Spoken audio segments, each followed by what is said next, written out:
With the swipe of a pen, Philadelphia made history this week, becoming the first major city in the U.S. to ban low-level traffic stops. Folks who look like me that come from where I come from view getting pulled over by police as a rite of passage, as a cultural norm. We have to move away from that.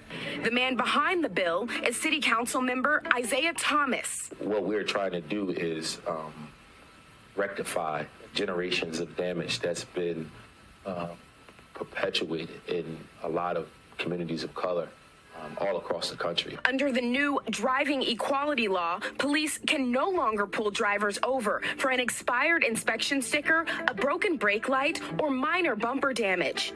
These, along with several other issues, will now become secondary offenses that can only be cited after someone is pulled over for a high-level safety violation.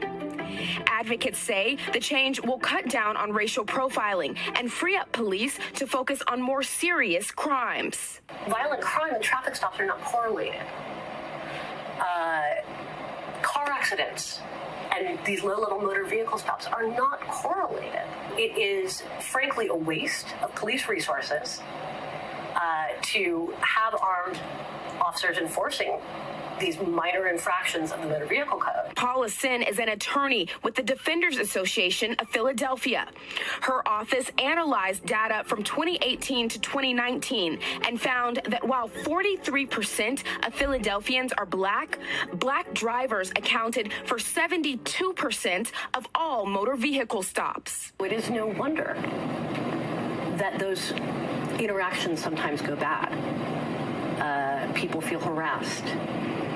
They feel profiled.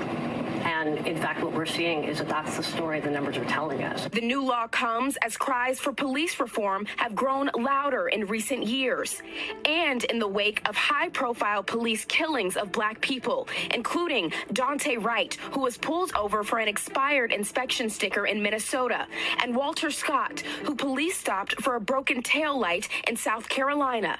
There are ways that we can govern and advocate for communities of color and not be anti-anything, right? This isn't anti-police. We're developing more trust between communities of color and law enforcement. In a statement, the Philadelphia Police Department, which worked with the councilmen to craft the legislation, praised the new law, saying that it allows them to, quote, protect public safety while simultaneously safeguarding the constitutional rights of our community.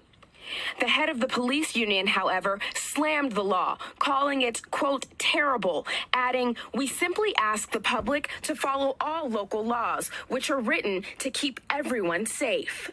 If we could just follow the law and that put us in a position to not be pulled over and to not have our rights violated, we would. When you have a generation of black men who have the exact same narrative about the things that they're experiencing, we have a cultural problem. The police department has about 4 months to train officers before the new law goes into effect early next year.